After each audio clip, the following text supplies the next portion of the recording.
Prabowo Subianto juga mengevaluasi bagaimana kinerja selama setahun para kepala daerah maupun juga pejabat di pemerintahan dan menekankan anti korupsi.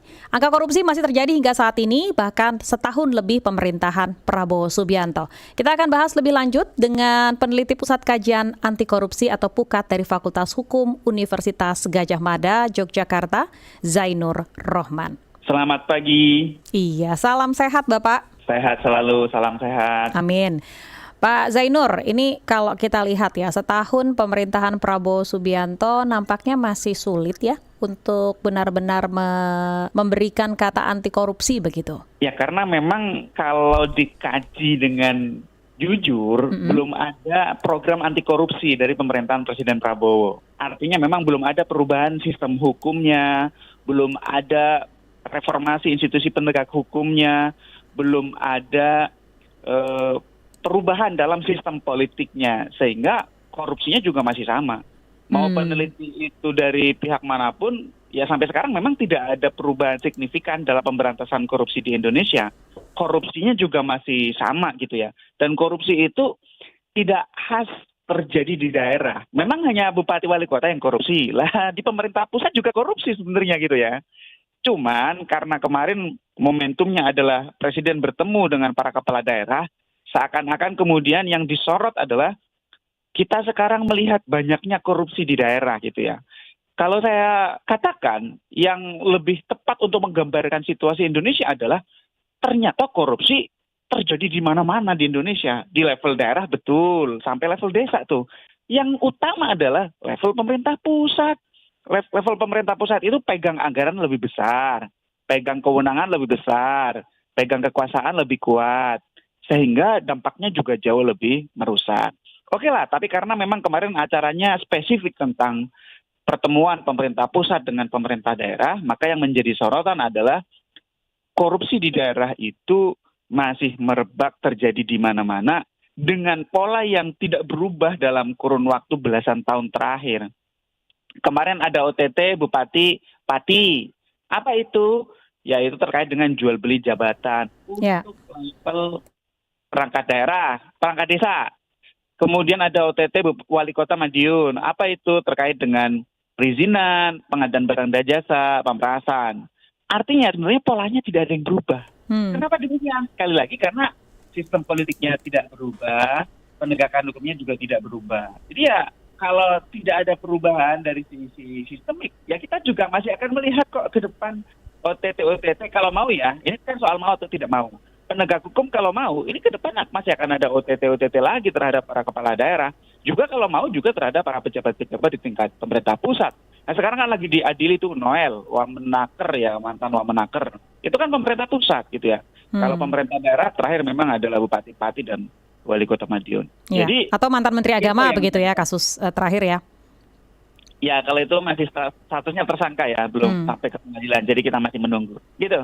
Oke, nah kalau kita bicara mengenai kasus-kasus yang belum terselesaikan, IPK kita juga, indeks persepsi korupsi kita juga nampaknya belum banyak mengalami perubahan ya Pak Zainur ya. Artinya apa yang dijanjikan dalam Nawaitu dan Astacita ini belum bisa menjadi ultimatum keras kepada para pejabat negara. Nah sementara di Februari ini Presiden juga berjanji memberantas mafia migas begitu ya, yang disampaikan secara belak-belakan kepada publik. Nah, gimana nih Pak Zainur? Publik pasti mendukung ya, kalau memang negara serius, kalau memang pemerintah itu punya rencana yang sungguh-sungguh. Kalau presiden memang kemudian mendetailkan apa yang menjadi janji-janjinya. Yang jadi problem selama ini kan berbasis pidato gitu ya.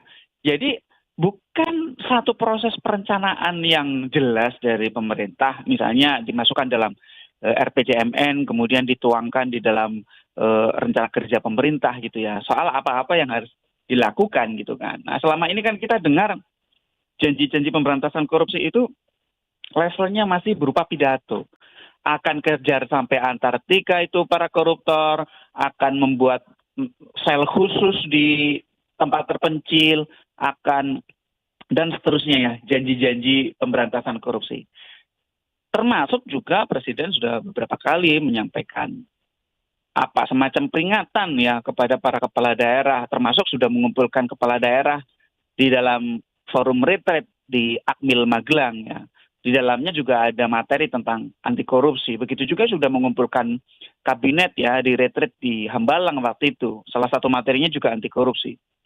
Namun demikian, with all due respect ya, kalau sekadar dalam bentuk pidato, yang pertama, tidak ada perubahan signifikan dalam pemberantasan korupsi, termasuk dalam aspek pencegahan.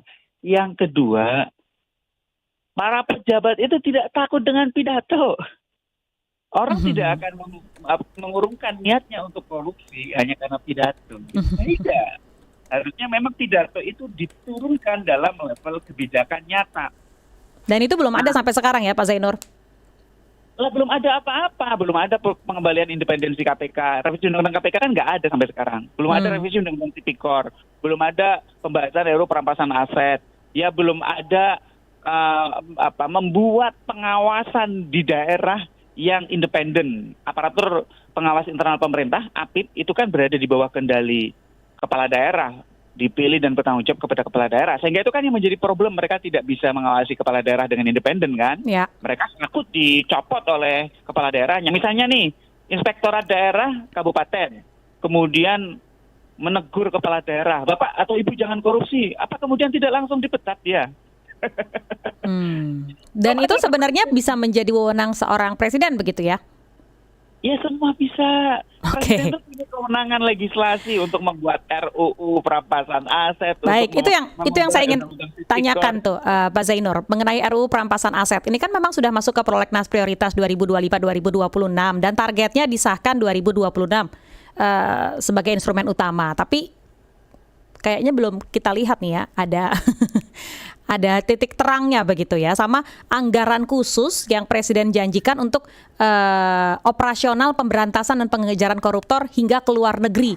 Nah, dari dua hal ini mungkin yang saya soroti, seperti apa sih harus benar-benar diperlihatkan begitu kepada masyarakat? Presiden ini kan juga berangkat dari parpol. Kalau Presiden mau mengonsolidasikan parpol-parpol pendukungnya, saya pikir semalam selesai. Bayangkan ya, saat ini jumlah suara pendukung pemerintah di DPR, kursinya itu sekitar 80%. Itu kan cuma minus PDIP ya. PDIP kan di luar pemerintah, bukan oposisi ya, di luar pemerintah. PDIP itu kan tinggal bilang aja sama Bu Puan kan, agar ikut mendukung. Dan sepertinya PDIP juga secara penampilan di media mereka juga mendukung itu. Nah, kalau Presiden mau kumpulkan ketum parpol, kemudian bilang semua pendukung pemerintah harus mendukung RUU perampasan aset. Maka siapa yang berani melawan? Siapa yang berani menolak? Nggak ada. Nah, jadi artinya antara apa yang diucapkan secara lisan oleh elit-elit politik dengan kenyataan itu jauh berbeda.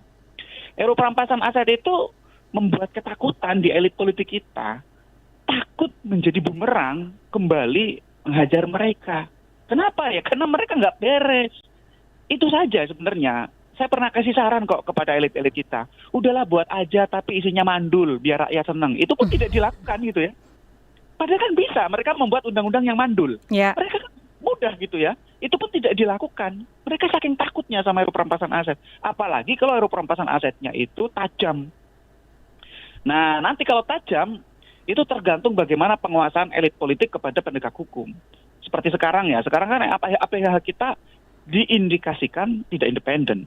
Nah itu memang punya sisi negatif. Sisi negatifnya bisa digunakan untuk menghajar lawan-lawan politik. Tapi apapun ceritanya, RUU perampasan aset itu memang penting. Nah yang kedua, tidak sekadar dibahas, yang paling penting pembahasannya harus membuka partisipasi publik seluas mungkin dengan standar meaningful participation, partisipasi yang bermakna. Yeah. Yang ketiga, isinya harus tajam, harus bisa menghajar pengayaan yang tidak sah, illicit enrichment. Kalau tidak bisa mengatur seperti itu, ya itu tadi, membuat undang-undang yang mandul. Sekadar membuat undang-undang yang mandul aja mereka nggak mau kok, gitu ya. Apalagi undang-undang yang memang benar-benar. Oke. Politik kita kan korupnya merata. Memang ada parpol yang bersih. Elit politik mana yang bersih sih? Saya mau tanya. Kelompok politik mana yang bersih di Indonesia? Artinya kan sebenarnya ini butuh semacam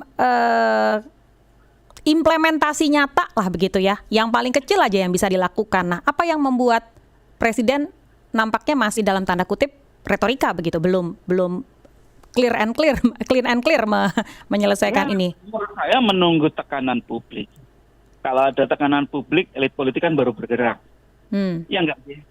Ada Komisi Percepatan Reformasi Polri, itu tekanan publik hasil peristiwa Agustus-September 2025.